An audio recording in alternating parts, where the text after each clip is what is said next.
And then switch over into full screen. Are y'all able to see everything okay? Yep. Okay. Well, good morning, everybody, and welcome to the next step of priority-based budgeting.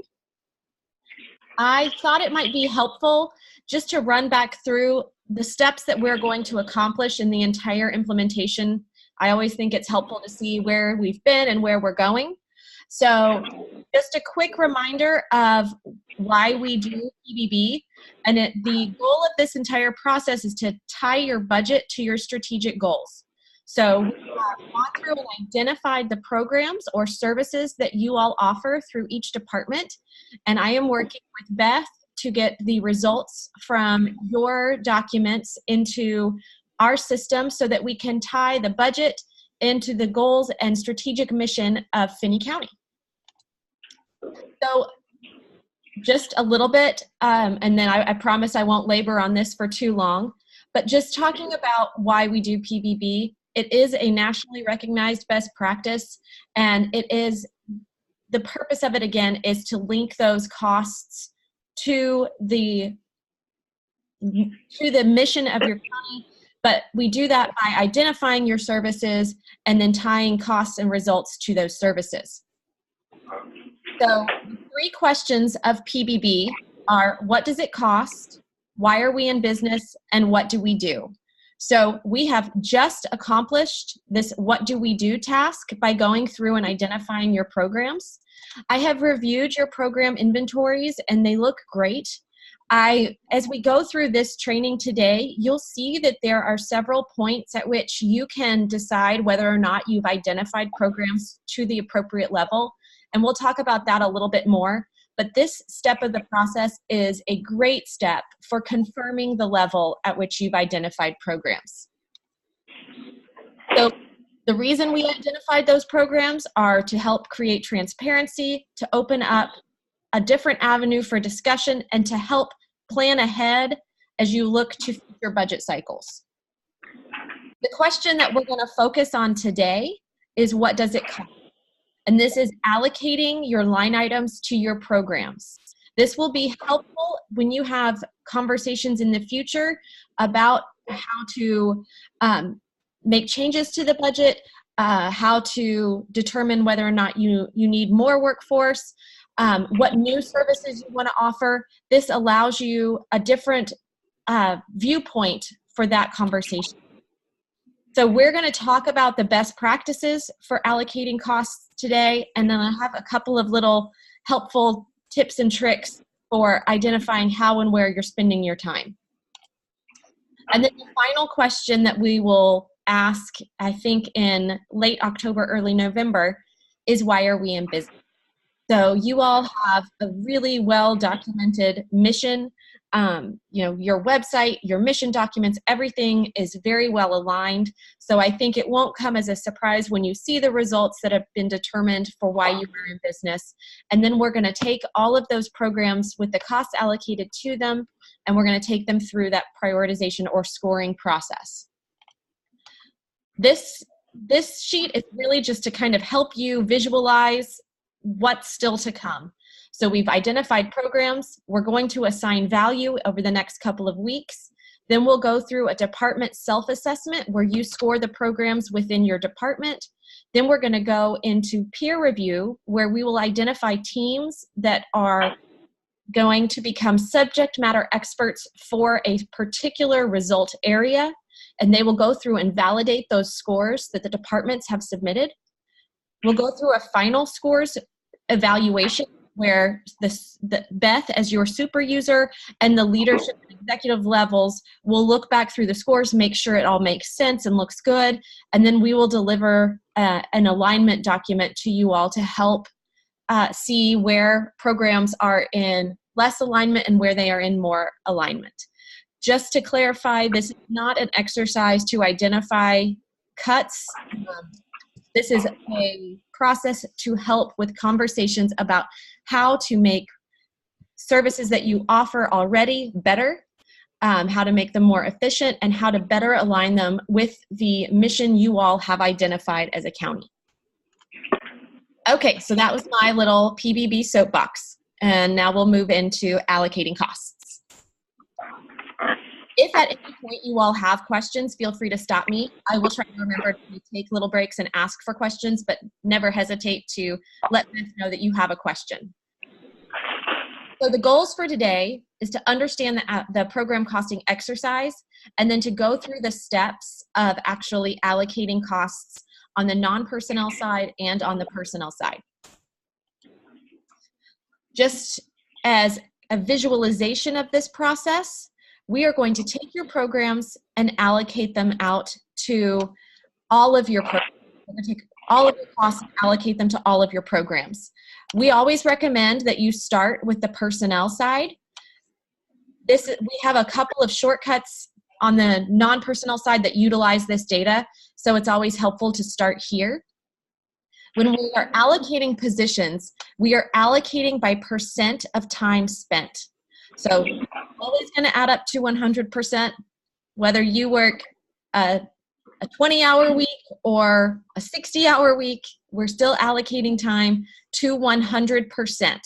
So we'll go through and allocate your time to each one of the programs where you are spending that time. Our best practice is to try to allocate in multiples of 5%. This is one of those points at which you can determine whether or not your programs are at the right level. If you see that you are allocating to programs in 1% increments, that may indicate that that program is too small and it could be combined with something else. On the flip side, if you're allocating 85% of your time to one program, you might consider breaking that program out into 2 or 3 programs so that we can more accurately reflect what you're doing throughout your year as you're spending time on each program. Having said that, there will be exceptions to the rule. So it may be that the story you want to tell is that there's something that the commission really wants you to spend time on, and you are only able to spend 2% of your time on that. And that may be the story that you want to tell. And so that's okay. If you're spending 2% of your time on something and you really wish you were spending 10% of your time on it, that may be an important thing to note in this implementation. So just remember, multiples of 5 is a best practice, but it's not end all be all.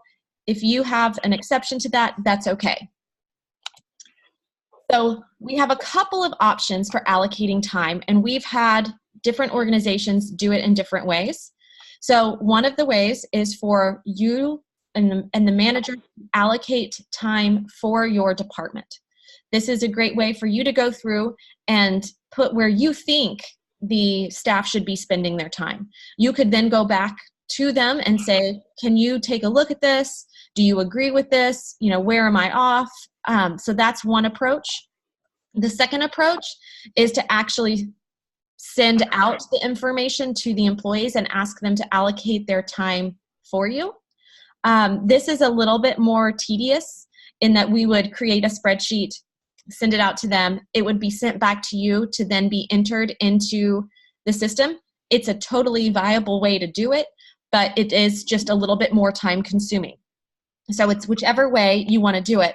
But either way, it's a great opportunity for you to understand how everyone is spending their time and to really evaluate if you have a good understanding of where people are spending their time and whether or not you agree with that.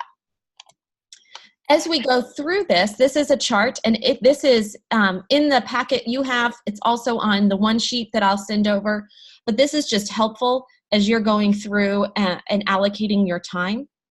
So if you spend, let's say, an hour a day on a particular program, that would probably fall into that, you know, over the course of the week, a half day, or if you're looking at that week designation, if you're looking at the day designation, 1 hour. So you know you'd be somewhere between 10 and 15% of your time.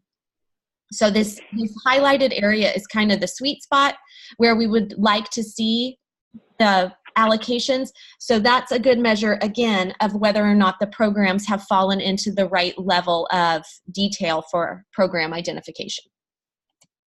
Once we have completed the personnel allocations, we'll go through and we'll allocate the costs. So we allocate these by dollar amount. Again, there are a couple of little shortcuts to help spread costs, but it is always best to allocate directly where you can. So to go through and say, I know I spend this on these 3 programs, I know I spend this on these 2 programs, and then whatever's left over that is still in question, I'll show you a couple of ways to spread those. That's a little bit of a shortcut. Okay. Are we doing okay so far? I think so. Okay, great. So this is the dashboard that you all are all very familiar with so far. We have completed that getting started icon, and we're moving to that middle icon, which is program costing.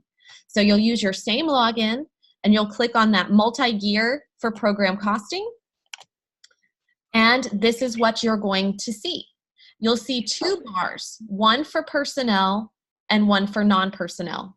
Again, we are recommending that you allocate personnel first. As you go through the process, you'll see all of the positions down the left side once you click into personnel, and you'll see red bars if there is still work to be done, and you'll see green bars as you complete position allocation. As you go into this, you can hover over each one of those positions to just get a basic summary of that position.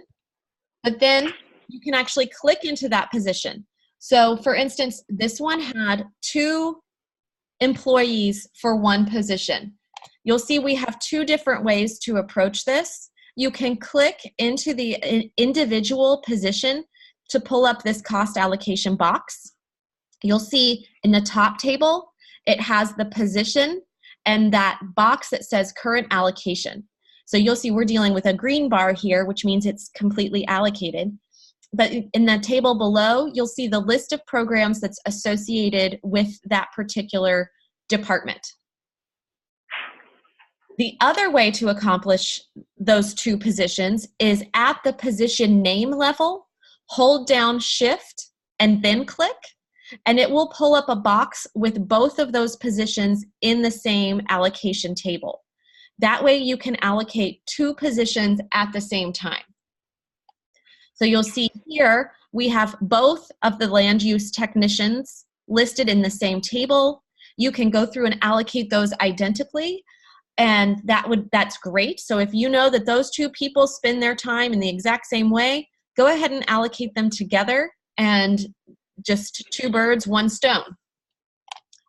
You can go in and deselect one of those positions. So if you've gone in and you've allocated these 2 positions in the same way, and then you realize, you know what, one of those people does something that's specific, just come back in and deselect the one that you want to leave alone. Keep the one that you want to modify checked, and then you can go in and make any sort of specialized allocations there. This allocation column is clickable, so you can just click on any one of those 0 values and type in the value that you want to enter.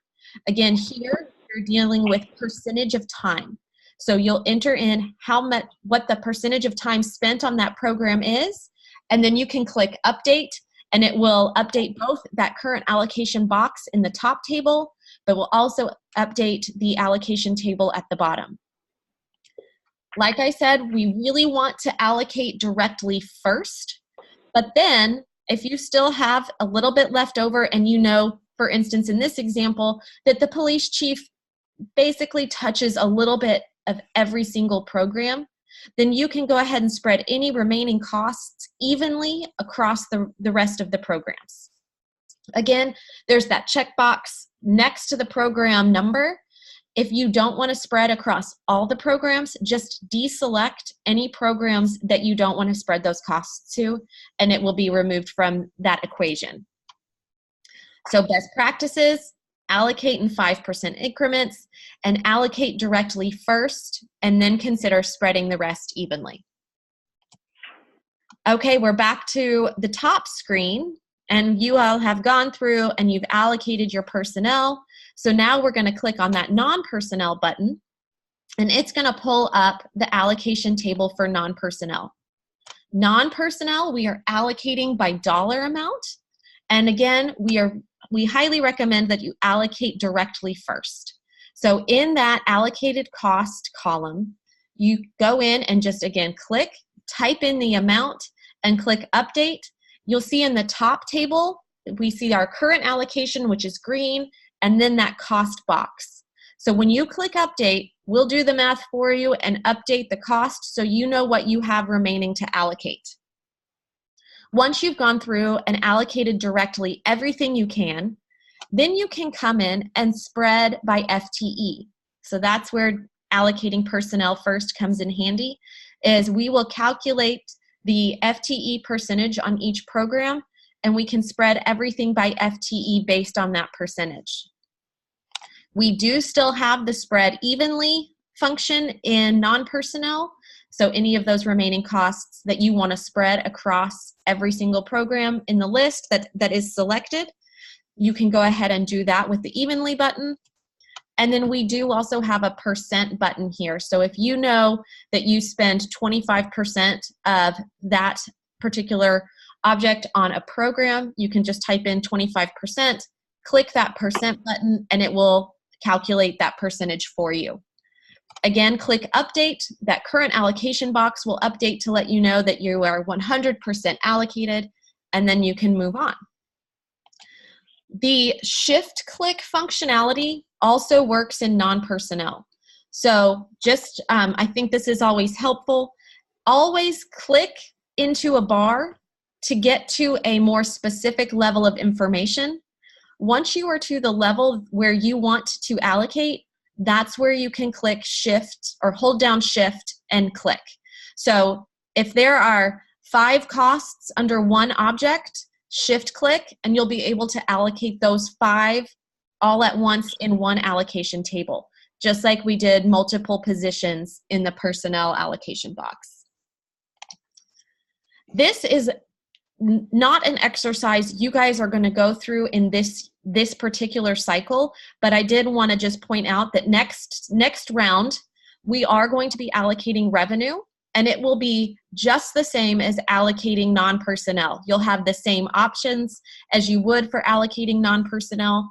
And when we allocate revenue, we're talking about fees for service or funds from grants. So just, Beth and I just wanted to give you that little preview as something that is to come. Okay, once you have allocated your FTE and non-personnel costs, we're back at that top page. Both of those bars are green. You'll see that radio button that says program costs. What this button does when you select it, it converts all of your allocations into program costs. So this is, to me, kind of a really exciting milestone because it is the first glimpse that you will have at your budget in a program delineation. This is also a great time for you all to kind of gut check and say, it makes sense that this program is valued at this amount, or it doesn't make sense. And then you can click into these blue bars to go back to the breakout of non-personnel and personnel costs that have been attributed to that program. So this is, before we get into scoring, this is just a great time to say, okay, yep, I feel really good about where my program identification level fell. I feel like this is an accurate representation of that program, and you can move forward and feel good about going into scoring at that program level. There is a download summary from this page that will show you all of the allocation breakdowns by program. It will give you the total FTE per program, the personnel costs, and the non-personnel costs. As you're going through this, back to your dashboard, there are some resources that are really helpful if you get stuck or forget kind of what the next step is. So first, we have the little black book. If you click on that, it goes directly to a step-by-step instruction guide. So it will take you to every step that is a part of this implementation, and it will tell you shift click here, click here. This is what the FTE button does. This is what the evenly button does. But that's just kind of first line of defense if you feel like you're stuck. As you're going through this, if you are curious how other PBB communities have handled a specific type of cost, or how people have figured out how to use user groups in a different way, the Slack channel is a great place to ask those questions. It is all PBB implementers, so you can go in and ask a question and see if somebody from another community will respond and share their experience. And then finally, we have the blog that's on our resourcex.net website. This is just where we release the most recent news, talk about exciting updates to our software and things like that. So just so you know, you have those 3 resources from your dashboard. Okay. My next order of business is to demo in the tools, but are there questions before we jump over and do that?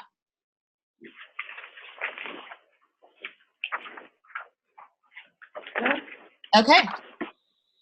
Let me grab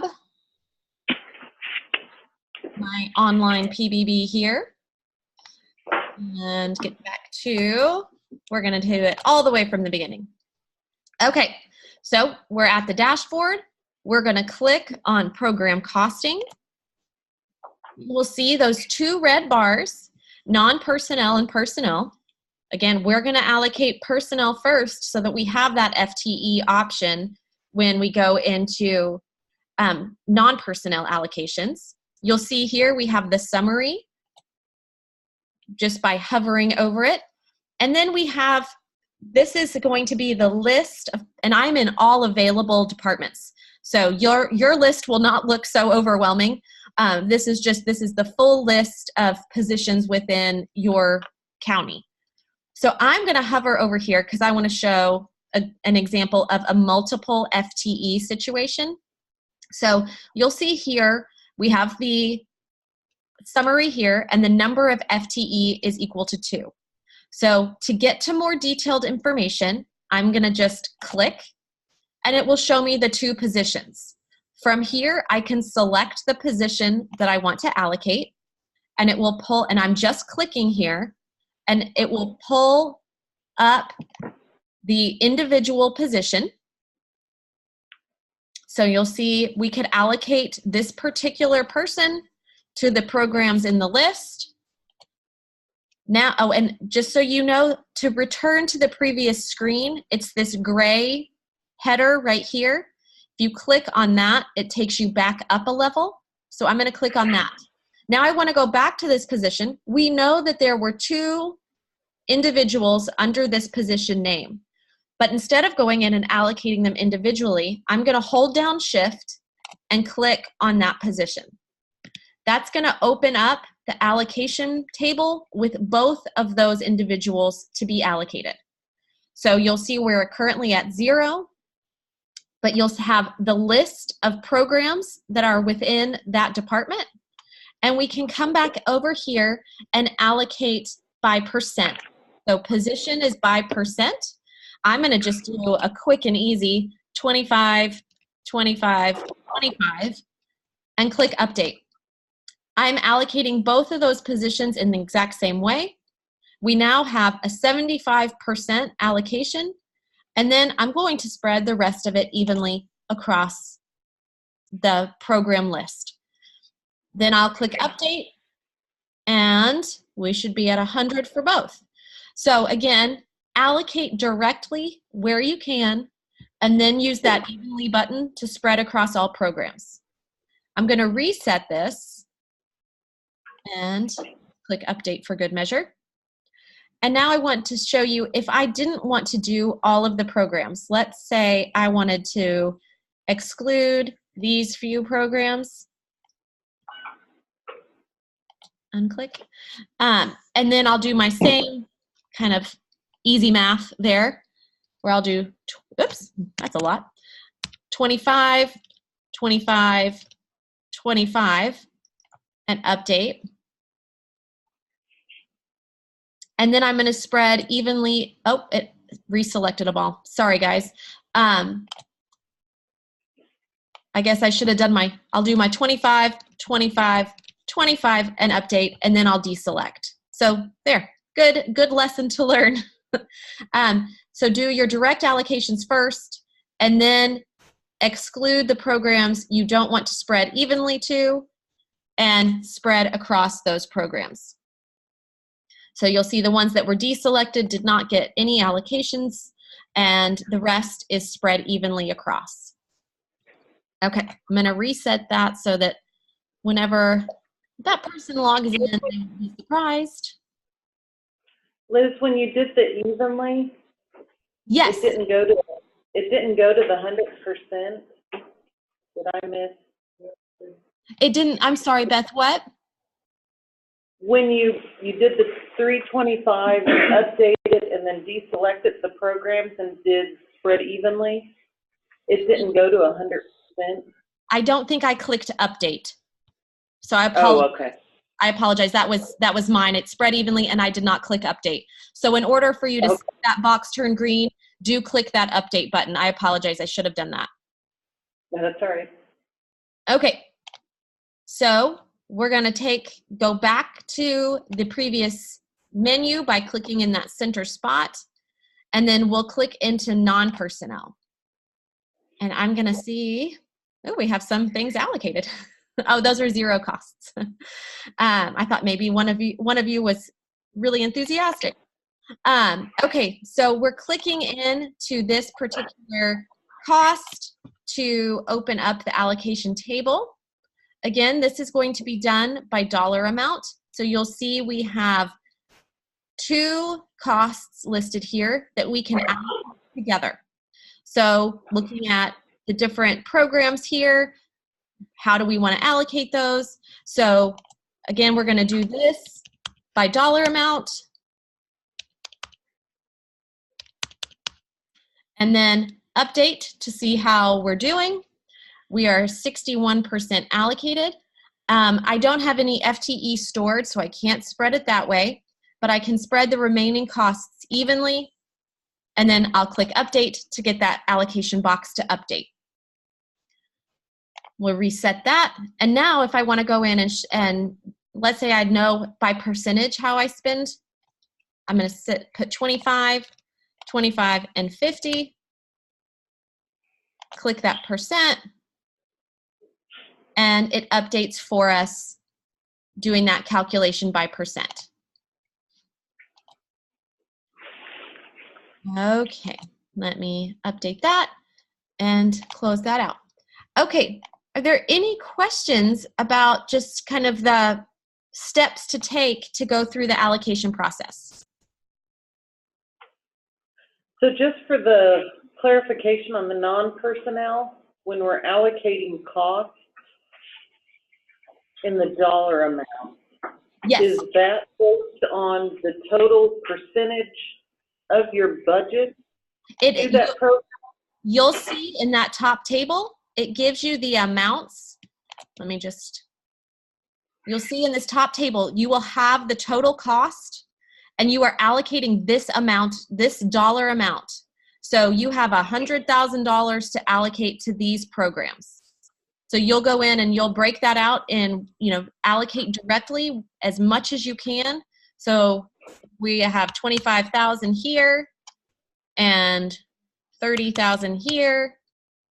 Then let's give another 35,000 and click update. We have still a little bit left.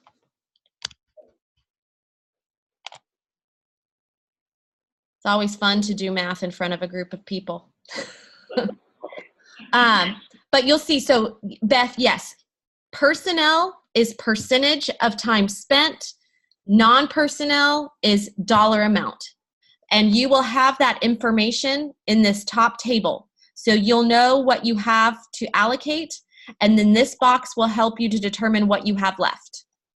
So if you go through, and let's say you over allocate, so if I do 5,000 here, you'll get a red box.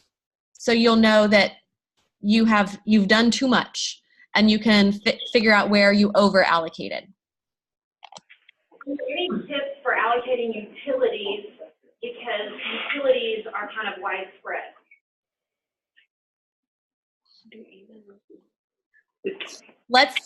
I didn't hear the question there, but I heard utilities. So if we come into utilities or public works, is there an example that you want me to just go into utilities? Electricity. Electricity. Yeah. Okay. Trash. I'm sorry, I missed that last part. Gas, electricity, trash. Beth, another question as she does this. So would this be when our line items could be a tool for us to kind of reflect upon this, right? So we use our line items to help us allocate. Yeah, and your line items are what you'll be seeing in there. That's what I entered on the first. So that's the budget itself you see. So I pulled up utilities here, and these are the line items from your budget data right up here.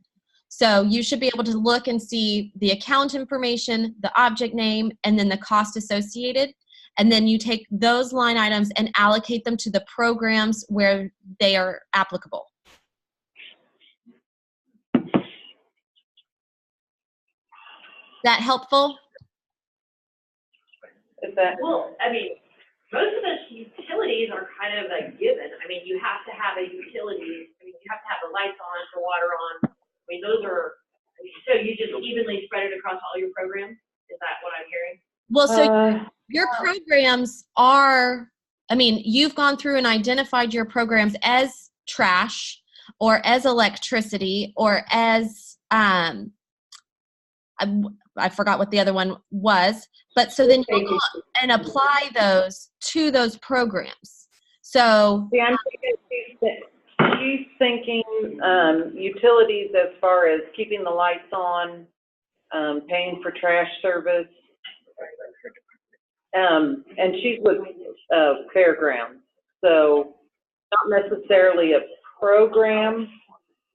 Oh, I get what you're saying. So yes. Okay. So if you have those types of costs, then yes, I would say, you know, if you know that, let's say you have a 4-H event that is a 2-month event, you might say, okay, 2 months, you might then apply that by percentage and say, okay, these utility fees that are going into that program, it's, you know, that's 20% of that cost goes to this program.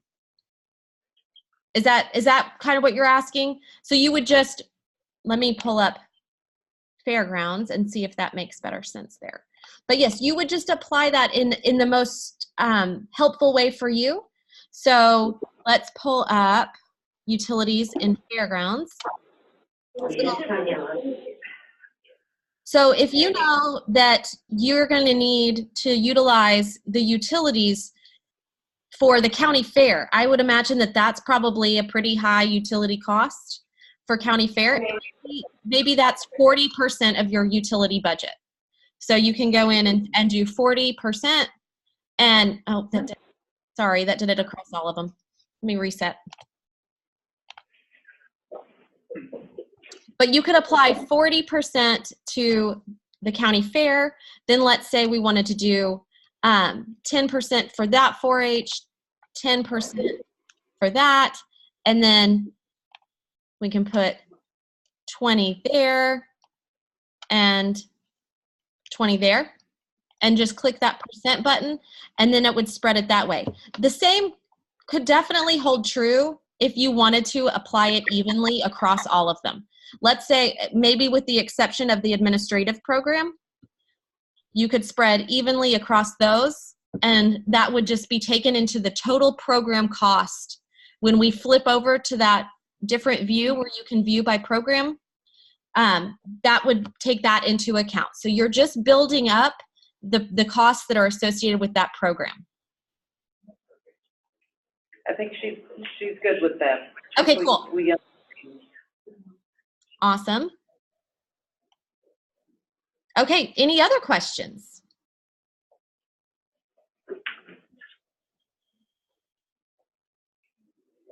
No, I think we're good. Okay, let me just jump back over here. I just had a couple more slides that I thought we could review. Just so you all know what's coming, we are going to do a cost allocation office hours on October 19th. It's a Friday, and Beth will have all of the calendar invites for those so that you can attend. It'll be just like we did the program inventory one. You guys came with great questions, and so this would be if you get something and you want to talk directly to me, that's a good time to do that. Otherwise, submit questions to Beth, and she and I will work through them. Cost allocations are going to be due on October 29th. And then we'll start with scoring on November 1st. So this is, we're just plowing right through this. But you guys have done a great job of program inventory, evaluations, and creation. And I think, you know, you are poised to just knock this out in 2018. I will have these slides to Beth. Well, she has them printed out, but if you want them in soft copy for your computer, Beth can share that with you. I have a couple of one sheets that I'm going to send over as well that will just explain. It'll also have that little time chart for the costing. And yeah, any questions that you come across as you get into this, let Beth know, and she and I will work through those together. Perfect. Thank you, Liz. Thank you all. I'll send this video as well, so you all have that. Okay, great. Well, thank you guys so much for your time and effort. It is greatly appreciated from my side, and I know it is from Beth's. So thank you again, and I'll talk to you all soon. Okay, and I'll get Angie for a couple of questions. Okay, that sounds great. All right, thanks.